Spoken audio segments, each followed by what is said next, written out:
जैन दोस्तों MPPSC 2.0 में आप सभी का स्वागत है।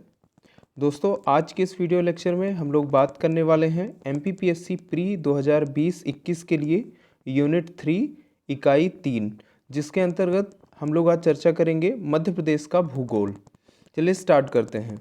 आज का हमारा पहला क्वेश्चन है जलवायु के आधार पर वनों के प्रकार। तो जलवायु के आधार पर वनों के प्रकार की यदि बात करें तो कुल 3 प्रकार के वन हैं, ठीक है, जिसमें आप देख पाएंगे कि उष्णकटिबंधीय पर्णपाती वन होते हैं, उष्णकटिबंधीय आर्द्र पर्णपाती वन होते हैं और उष्णकटिबंधीय शुष्क पर्णपाती वन होते हैं। तो कुल 3 प्रकार के वन होते हैं जो जलवायु के आधार पे होते हैं। इसी प्रकार आप और भी दे सकते हैं, जिसमें प्रशासन के आधार पे होते हैं, आरक्षित, संरक्षित और अवर्गीकृत आप देख सकते हैं। उसके अलावा प्रजातियों के आधार पर भी देख सकते हैं, इसमें सागौन, साल और बांस। तो इस तरीके से देख सकते हैं। प्रादेशिक भी होता है, इस तरीके से आप इनका वर्गीकरण कर सकते हैं। अगला प्रश्न देखते हैं, प्रशासन के आधार पर जो सर्वाधिक वन है वो किस वन वृत्त में है यदि आरक्षित की बात की जाए, क्योंकि आरक्षित, संरक्षित और अवर्गीकृत 3 प्रकार से वनों का इसमें प्रशासन के आधार पर वर्गीकरण किया गया है। जिसमें यदि बात करें आरक्षित की तो कुल 65% जो वन है वो आरक्षित वन है मध्य प्रदेश में। और इनमें ये देखा गया है कि जो खंडवा जो वन वृत्त है उसमें सर्वाधिक है और न्यूनतम की यदि बात की जाए तो छतरपुर में न्यूनतम है, ठीक है। और इसमें यदि इसी का उल्टा कर दिया जाए कि आरक्षित है तो संरक्षित कितने होंगे, तो सेम उल्टा कर दीजिए, जो न्यूनतम है वो अधिकतम हो जाएगा और अधिकतम न्यूनतम हो जाएगा। तो छतरपुर सर्वाधिक हो जाएगा और खंडवा न्यूनतम हो जाएगा, ठीक है। और यदि संरक्षित की बात की जाए, संरक्षित जो वन होते हैं वो 33% होते हैं। 33% वन जो मध्य प्रदेश में है प्रशासनिक आधार पर जब वर्गीकरण होगा। और कुछ अवर्गीकृत वन भी होते हैं जो 2% मध्य प्रदेश के अंदर हैं। आगे देखते हैं हम लोग, चर्चा में रहा आउलेट प्रजाति का उल्लू। आउलेट प्रजाति का उल्लू कहाँ दिखाई दिया था, तो उत्तर हो जाएगा बुरहानपुर में दिखाई दिया था। और कौन सी पहाड़ियाँ थी, यदि और नज़दीक जाएं तो खकनार पहाड़ियाँ थी। कौन सी पहाड़ियाँ, खकनार पहाड़ियाँ थी, वहाँ पे दिखाई दिया था बुरहानपुर में। अगला प्रश्न देखते हैं, चरण पादुका योजना। जो चरण पादुका योजना है उसका संबंध किससे है, तो तेंदुपत्ता जो संग्राहक होते हैं उनसे इसका संबंध है। अगला प्रश्न देखते हैं, मध्य प्रदेश के बैतूल में रेशम की कौन सी प्रजाति पाई जाती है, ठीक है। तो मध्य प्रदेश के बैतूल में रेशम की कौन सी प्रजाति पाई जाती है, तो उत्तर हो जाएगा आपका टसर, ठीक है। इसी तरीके से यदि आप देखें और भी कौन सी प्रजातियां पाई जाती हैं, तो रेशम की प्रजातियों में बात करें तो मलबेरी है, मंडला में पाई जाती है, आप देखेंगे। टसर आपका बता दिया बैतूल में, ठीक है। इसके साथ साथ आप देखेंगे कि इरी प्रजाति भी एक पाई जाती है रेशम की, ठीक है। वो कहाँ पाई जाती है, तो इरी सिवनी में पाई जाती है। तो 3 प्रकार के जो हैं रेशम की प्रजातियां होती हैं, टसर, इरी और मलबेरी।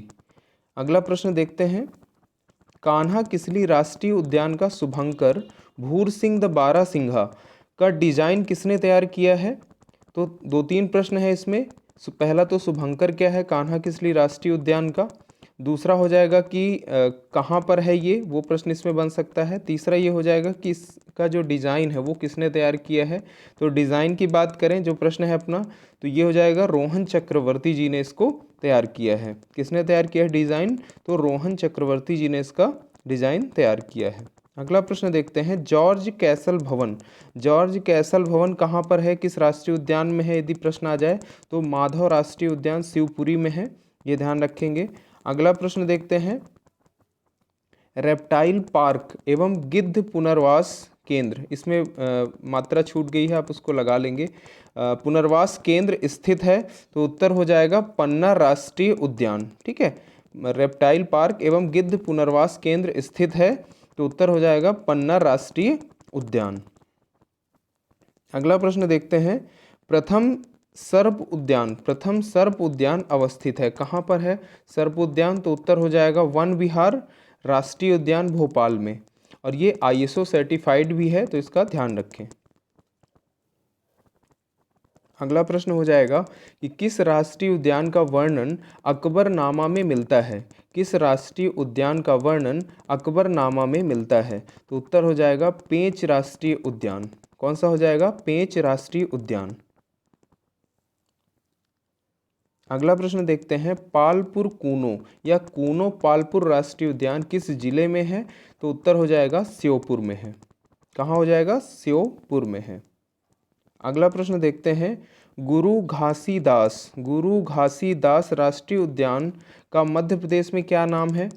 तो उत्तर हो जाएगा संजय डुबरी राष्ट्रीय उद्यान, क्योंकि संजय डुबरी जो राष्ट्रीय उद्यान है उसका कुछ भाग आप देखेंगे तो मध्य प्रदेश में है और कुछ छत्तीसगढ़ में है। ठीक है, तो इस तरीके से वहाँ पर इसका नाम गुरु घासीदास राष्ट्रीय उद्यान है और यहाँ पर क्या है? तो संजय डुबरी राष्ट्रीय उद्यान है। ठीक है, अगला प्रश्न देखते हैं, सोन चिड़िया हेतु अभ्यारण्य मध्य प्रदेश में बनाए गए हैं और कुल कितने हैं? तो 2 हैं। तो 2 की यदि बात करें, कोई भी प्रश्न इसमें पूछा जा सकता है, तो घाटी गांव की यदि बात करें तो ग्वालियर में है और करेरा की बात करें तो शिवपुरी में है। सोन चिड़िया हेतु अभ्यारण्य 2 है मध्य प्रदेश में, पहला घाटी गाँव में ग्वालियर में और दूसरा करेरा शिवपुरी में है। अगला प्रश्न देखते हैं, दुर्गावती अभ्यारण्य। ठीक है, दुर्गावती अभ्यारण्य मध्य प्रदेश में कहाँ है? तो दुर्गावती सुनते ही जबलपुर नहीं टिक करना है, उत्तर हो जाएगा आपका दमोह। 1997 में ये बना था, दुर्गावती अभ्यारण्य दमोह 1997 में। अगला प्रश्न देखते हैं, मध्य प्रदेश में पूर्व की ओर प्रवाहित होने वाली नदियाँ, मध्य प्रदेश में पूर्व की ओर प्रवाहित होने वाली नदियाँ कौन सी हैं? तो उत्तर हो जाएगा आपका सोन और जोहिला। अगला प्रश्न देखते हैं, चंबल का ब्रांड एम्बेसडर बनाया गया है। जो ब्रांड एम्बेसडर है किसे बनाया गया है? तो डॉल्फिन जो मछली है उसको बनाया गया है। अगला प्रश्न देखते हैं कि बुंदेलखंड की जीवन रेखा किस नदी को कहा जाता है? तो उत्तर हो जाएगा आपका बेतवा नदी को कहा जाता है। किसे कहा जाता है? बेतवा नदी को कहा जाता है। अगला प्रश्न देखते हैं, पर्यटन विभाग के द्वारा किस नदी को सबसे सुंदर नदी का दर्जा दिया गया है जो मध्य प्रदेश की है? तो उत्तर हो जाएगा आपका केन नदी। किसे दिया गया है? केन नदी को दिया गया है। अगला प्रश्न देखते हैं, बाण सागर परियोजना किन 3 राज्यों की संयुक्त परियोजना है? तो उत्तर हो जाएगा मध्य प्रदेश, उत्तर प्रदेश और बिहार। अगला प्रश्न देखते हैं, धूती एवं बामनथड़ी परियोजना किस जिले में संचालित है? तो उत्तर हो जाएगा आपका बालाघाट। क्या हो जाएगा? बालाघाट। अगला प्रश्न देखते हैं, राजघाट परियोजना का दूसरा नाम क्या है? अन्य नाम क्या है? तो रानी लक्ष्मीबाई परियोजना इसका अन्य नाम है। ठीक है, अगला प्रश्न देखते हैं, मध्य प्रदेश की प्रथम जल विद्युत परियोजना गांधी सागर किस नदी पर है? तो उत्तर है चंबल नदी। अगला प्रश्न देखते हैं, सतपुड़ा पर्वत का निर्माण किस प्रकार की चट्टानों से हुआ है? तो उत्तर हो जाएगा आपका ग्रेनाइट एवं बेसाल्ट। अगला प्रश्न देखते हैं, सद्भावना चोटी, जिसे गुडविल चोटी के नाम से भी जाना जाता है, 752 मीटर इसकी हाइट है, किस श्रेणी के अंतर्गत आती है? तो उत्तर हो जाएगा आपका भांडेर श्रेणी के अंतर्गत आती है, विंध्याचल जो पर्वत है। और स्थान की बात करें तो दमोह। अगला प्रश्न देखते हैं, सर्वाधिक जो खनिज हैं वो किस रेंज में पाए जाते हैं? तो उत्तर हो जाएगा आपका मैकाल। मध्य प्रदेश की जो जलवायु का उष्ण कटिबंधीय मानसूनी होने का क्या कारण है?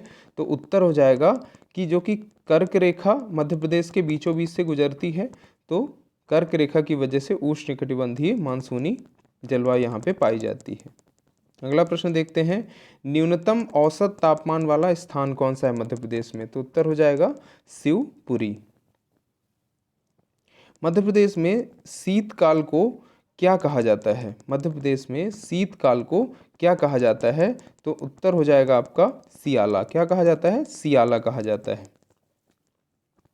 अगला प्रश्न देखते हैं, मध्य प्रदेश का सबसे छोटा राजमार्ग कौन सा है?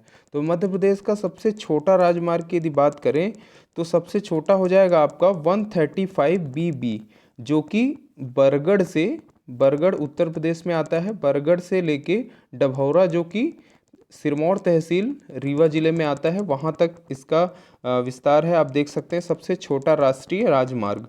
ठीक है। सबसे लंबा जो राष्ट्रीय राजमार्ग है इसमें देखें मध्य प्रदेश में तो NH46 है, जो कि 634 किलोमीटर है। याद कैसे रखेंगे, 46 को उल्टा कर दीजिए और बीच में पहले तीसरा था तो तीसरे को बीच में डाल दीजिए, 634 किलोमीटर हो जाएगा। अगला देखते हैं, NH27 मध्य प्रदेश के किस जिले से होकर गुजरता है? तो उत्तर हो जाएगा शिवपुरी। चंबल एक्सप्रेस वे का नाम किस पूर्व प्रधानमंत्री के नाम पर रखा गया है? तो उत्तर हो जाएगा अटल बिहारी वाजपेयी जी के नाम पे रखा गया है। अगला प्रश्न देखते हैं, 3 जिले हैं जबलपुर, इंदौर और भोपाल, इनमें क्या है मेट्रो सेवा इनमें जो है प्रस्तावित की गई है। मध्य प्रदेश के 3 शहर जबलपुर, इंदौर और भोपाल। कॉर्न सिटी किस जिले को कहा जाता है? तो उत्तर हो जाएगा आपका छिंदवाड़ा। यहाँ पे महोत्सव भी मनाया जाता है, कॉर्न फेस्टिवल भी मनाया जाता है छिंदवाड़ा में। 3 इसमें प्रजातियां हैं, अलग अलग किस्में हैं, अहिल्या, अंकुर और जवाहर। अहिल्या, अंकुर और जवाहर किस फसल की किस्में हैं, प्रजातियां हैं? तो आप देखेंगे सोयाबीन की हैं। किसकी हैं? सोयाबीन की हैं। मिर्च महोत्सव का आयोजन किस शहर में किया जाता है? मिर्च महोत्सव का आयोजन किस शहर में किया जाता है? तो उत्तर हो जाएगा आपका खरगोन में किया जाता है। इसी प्रकार देखेंगे आप जो हनुवंतिया टापू मनाया जाता है जल महोत्सव, उसे भी याद रखें। अगला प्रश्न देखते हैं, मध्य प्रदेश में सर्वाधिक सिंचित जिला जो क्षेत्रफल के आधार पे कौन सा है? ठीक है, इसमें सर्वाधिक और न्यूनतम की बात करें और इसमें देखेंगे प्रतिशत के आधार पे भी। तो इसमें देखेंगे कि जो सर्वाधिक सिंचित जिला है क्षेत्रफल के आधार पे यदि देखें तो होशंगाबाद सर्वाधिक है और डिंडोरी की बात करें तो कम है, न्यूनतम है। प्रतिशत में देखें तो सर्वाधिक की बात करें तो दतिया है और न्यूनतम की बात करें तो डिंडोरी है।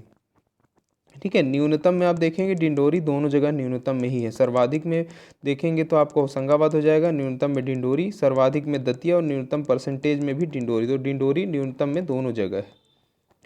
अगला प्रश्न देखते हैं, मध्य प्रदेश में केंद्रीय आलू अनुसंधान केंद्र किस शहर में है? तो उत्तर हो जाएगा ग्वालियर मध्य प्रदेश में है।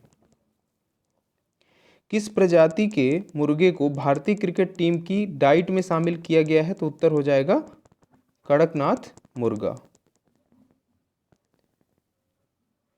नेक्स्ट देखते हैं, लंपी रोग का संबंध किस पशु से है? तो गायों में अभी कुछ दिनों पहले देखे होंगे आप, चर्चा में था। तो लंपी रोग गायों में होता है, यह भी काफी चर्चा में था। अगला प्रश्न देखते हैं, एनिमल सेरोगेसी लैब ये कहाँ स्थापित किया गया है? तो उत्तर हो जाएगा भोपाल में। कहाँ किया गया है? भोपाल में। सरसों की सबसे बड़ी तेल मिल कहाँ स्थित है?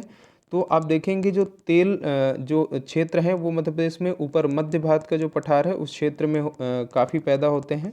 ठीक है, और वर्षा भी वहाँ पे काफ़ी कम होती है। तो उत्तर हो जाएगा आपका मुरैना में। कहाँ होता है? मुरैना में, और वहाँ पर मिल भी है, तेल मिल। अगला प्रश्न देखते हैं, इसमें मध्य प्रदेश का मैनचेस्टर की बात करें तो इंदौर को कहा जाता है। अगला प्रश्न इसमें है, मध्य प्रदेश की सबसे बड़ी जो शुगर मिल है वो कहाँ स्थित है? तो उत्तर हो जाएगा बरलाई देवास में। कहाँ है? बरलाई देवास में। तो ये रहे कुछ महत्वपूर्ण प्रश्न जो यूनिट 3 इकाई 3 मध्य प्रदेश के भूगोल से संबंधित थे। इसी तरीके से और भी प्रश्नों के लिए आप जो है चैनल पर विजिट करें और वहाँ पर आप देख सकते हैं। अभी तक ये पाँच भाग कंप्लीट हो चुके हैं। ये 6वां भाग था जिसमें हम लोगों ने यूनिट 3 को आज कंप्लीट किया है। जो भी प्रश्न इसमें इंपॉर्टेंट बन रहे थे, इसी तरीके से ये श्रृंखला चलती रहेगी। और जो 4th यूनिट है उसको अभी स्किप किया गया है। आगे इसमें देखता हूँ कि 4 यूनिट बनाना है, या जो भी प्रश्न बन पाएंगे वो आपको आगे आने वाले वीडियोज़ में मिल जाएंगे। वीडियो देखने के लिए बहुत बहुत धन्यवाद। जय हिंद।